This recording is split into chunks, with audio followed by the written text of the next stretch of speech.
The next adventure for Batman continues in Batman number 2 with a cover date of June 1940 and is called The Case of the Missing Link. It is the fourth of 4 stories that make up Batman number 2. When Professor Drake returned from darkest Africa, he brought with him a strange alien being whose very existence would seal his doom and send the Batman and Robin into a labyrinth of adventure and intrigue. Batman leaps onto a train headed for Metropolis. Making his way down the train cars, he's intercepted by pygmies. African pygmies! They shoot arrows at the Batman, but he dodges the arrows easily and throws 2 of the 7 pygmies off the speeding train to their death, bringing the Bat kill count up to 25. 2 more approach, 2 more down. One of them surviving a speedy death, but lay knocked out on the train car. The other was not so lucky, bringing the Bat kill count up to 26. Batman turns and there are 3 pygmies left. One of them has an arrow trained on him. How will he ever get out of this? The pygmies are confused when the Batman lays down on the train car. Is he surrendering? No. There's a low bridge and it destroys the rest of the pygmies, sending them flying off the train, completely killing the crap out of them. They were short, but not short enough. Since Batman was not directly responsible for their deaths, this will not count towards the Bat kill count. Swinging into the baggage car, Batman is surrounded by pygmies, a whitey, and a giant locked box. The pygmies waste no time loosing arrows on him. Batman blocks the arrows with a case and throws the case at 2 of the little guys, sending them flying out of the train, bringing the Bat kill count up to 28. Taking the last 2 pygmies in his hands, Batman cracks their heads together like coconuts and kicks the shit out of them off the train, bringing the Bat kill count up to 30. Whitey turns to the Bat and thanks him for saving him. Batman says when he sees pygmies walking on top of trains, he knows something queer is going on. Batman asks Whitey who he is and what were these little fellows after. Whitey is named Professor Drake, and these little ragamuffins were after this. He opens the crate, revealing a giant man. Drake says this is the perfect example of a prehistoric missing link. Batman wants to know the relationship between the pygmies and the missing link. Drake explains he heard of this giant white man existing in Africa when he was there doing research. And when he found the giant, he had seen that the pygmies were worshipping him as a god. With the help of some natives, Drake had captured the giant, and the little guys didn't take kindly to that. There were many fights getting the giant out of Africa and onto this train. Batman notices the giant isn't bound, and he is very tame. Drake says he tamed him using various psychological techniques and named him Goliath. Batman wants to know what Drake plans to do with him. Drake wants to civilize him and teach him English and such. Batman thinks that's a nice idea, but imagine when the police tell the papers of his story. Everyone is going to want a piece of him. That's exactly what happens. The next day, the papers tell the crazy story.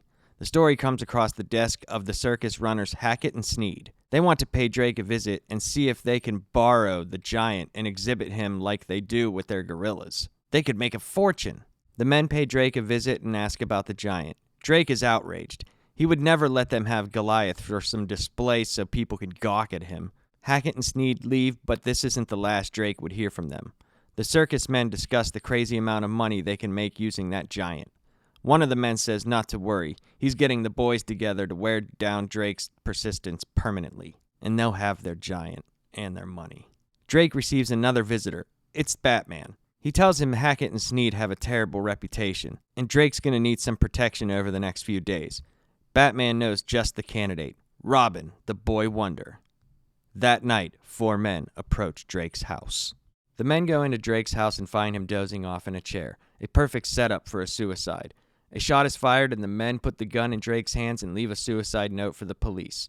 Robin hears the shot and fears the worst. He hops over the fence and sees the men leaving the crime scene. Robin engages the men, taking 2 out right away. He's working on a third, but doesn't see the man behind him with the gun pointed at his back. Before the man can shoot, the giant, hearing the gunshot, also fearing for his master, bursts out of the shack and chases the men away from the home. Goliath keys in on one of the faces of the men that are fleeing his master's home. The giant has a sad feeling in his stomach and goes to check on his master. The sight of seeing his beloved master dead sends Goliath into a state of shock. Robin gets back to Bruce to tell him everything that happened. Bruce says they'll have to wait to see what's in the papers the next day before making their move. The next day, the paper reads that Drake committed suicide, worried about the missing link's future, and leaves the missing link to the Hackett and Sneed circus. Bruce and Dick will have to bide their time before doing anything else. At the circus, people line up from all over to see the missing link. The conductor is introducing the show, and Goliath looks out of the cage and he sees the man who killed his master. He breaks open the bars holding him in and goes right for the man, throwing everything that gets into his way into the air.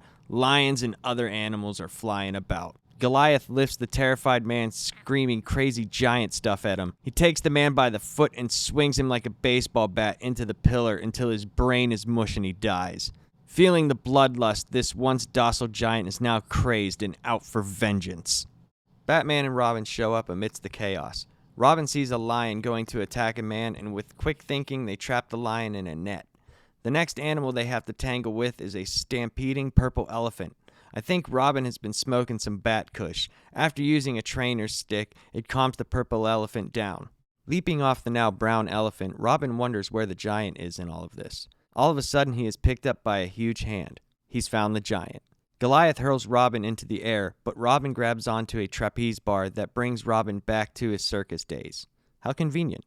Robin lands himself safely on one of the girders. Infuriated that Robin didn't die, Goliath starts scaling one of the beams to get to where Robin is. Reaching the top, Goliath comes face to face with the boy Wonder. The giant makes his move, but is suddenly ensnared by a very well-thrown rope by Batman. Goliath pulls the rope, dislodging Batman off the beam. The giant is pulling the rope and Batman closer to him.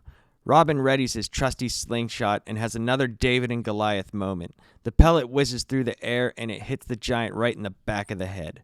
Batman plummets off the beam, bringing the giant with him, and they start to fall to the ground below. Outstretching his arm, Batman grasps the amazingly placed trapeze bar, but the giant isn't so lucky. He falls headfirst on the ground, breaking his neck, killing him instantly, bringing the Bat family kill count up to 1.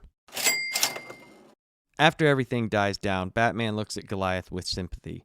All he wanted was revenge because some sick men killed someone he loved. Next day in the paper, it is told that before one of the henchmen had died at the hands of Goliath, he confessed that Hackett and Sneed hired him to kill Drake. Hackett and Sneed are in custody. Thus ends another weird adventure for Batman and Robin. We counted the kill on Goliath as a tandem kill since Batman and Robin both contributed to this death.